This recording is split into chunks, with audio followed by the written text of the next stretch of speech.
Hi, just Paulie here, just doing a companion video to my review of original Dungeons and Dragons. When you look at some of these older games, you can sometimes be struck by, they strike a weird tone, and you wonder why they're written the way they are. They seem odd to our sensibilities.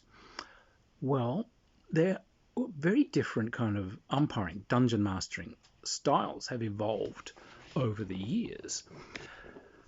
If you take a look at original Dungeons and Dragons, that's done by wargamers, and it's for what we would call a wargaming style of play.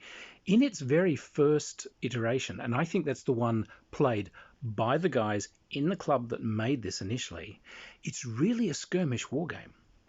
These guys have gone and played a thing called Brownstein, which was a role-playing game created by a Napoleonic wargamer. They've been excited by this idea of playing individual characters and so on, and they've melded it with skirmish war games to make a skirmish war game that just allows character progression and gives a big context for playing it. You can make a world, but it's still a war game. Maneuvering things about a table or solving wargaming problems and fighting combats, that's what the game is about. It's entirely combative. There's no rules in original Dungeons and Dragons for problem solving, for testing a character's abilities against something. Can you walk that tightrope? Can you persuade that dragon to let you go? Can you sneak? Can you listen for clues? No, none of that's there. Just the combat, because that's what it was.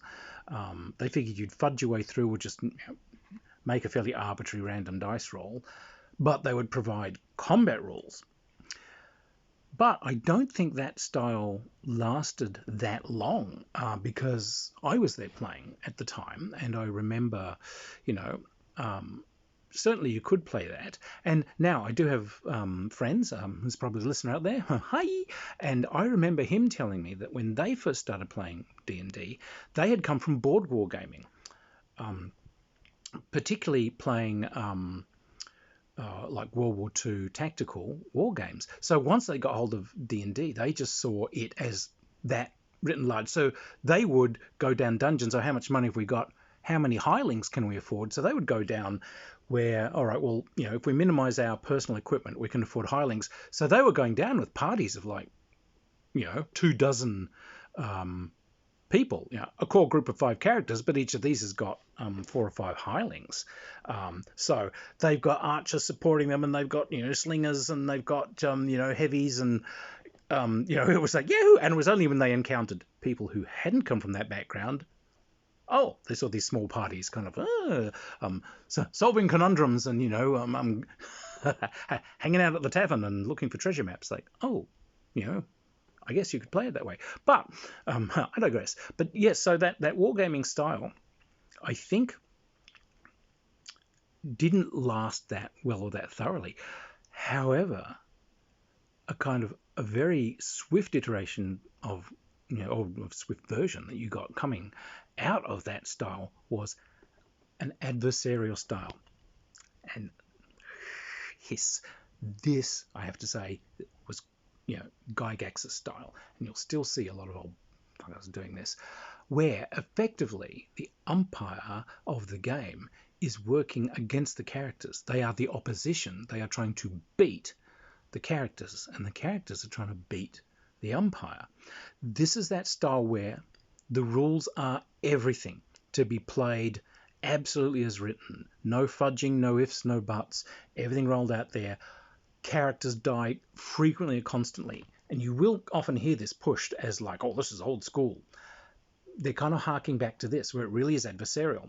They don't care about the characters. The characters are there to be killed, according to the umpire anyway. So, unfortunately, the scars of this style, this is where the power gamers and the minimaxes and so on sort of got their genesis, because if the guy running the game is out to get you, then you're out to get them. So you're looking for every loophole, every power, every way of making your character slightly more powerful than the other, so you've got a survival edge and can somehow win the game. And it took a while for a conceptual shift to come in that we're not trying to win the game, we're trying to cooperate and have that shared journey, which is what you now see in the foreword of basically every role-playing game that comes out. This is a shared experience, there are no winners and losers and so on. You don't find that in very early sets of rules. You very swiftly got kind of like character role-playing came out, where people, like really early, like original D&D, I mean, we did, really got into characters. And it wasn't adversarial. We loved our characters. They had personalities and they were fun, and it became about the characters. So suddenly, DMs want to fudge the dice rolls, want to make sure that the game goes on, because the characters are kind of the thing. This is a shared story, and you don't want your cast to die.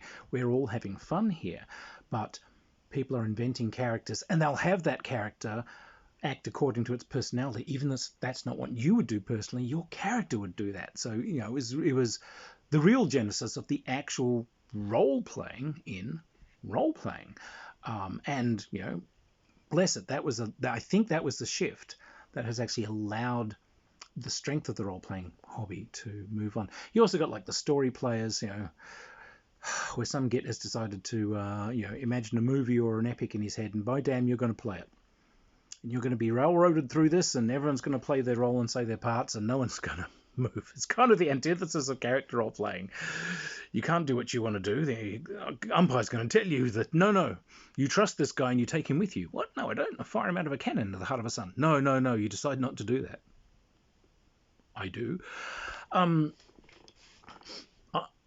The Sandbox gaming is very sweet. So it's kind of largely a development, I think, from the character role playing, where the world becomes a character, where a world is set up that's got its particular flavors and so on, but you're given lots of options. So characters are placed down in this, but there's no immediate story that you're being forced into.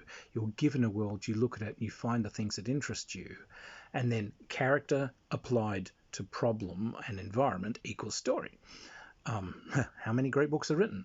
And you know, this is like the genesis of so many wonderful game settings and so on.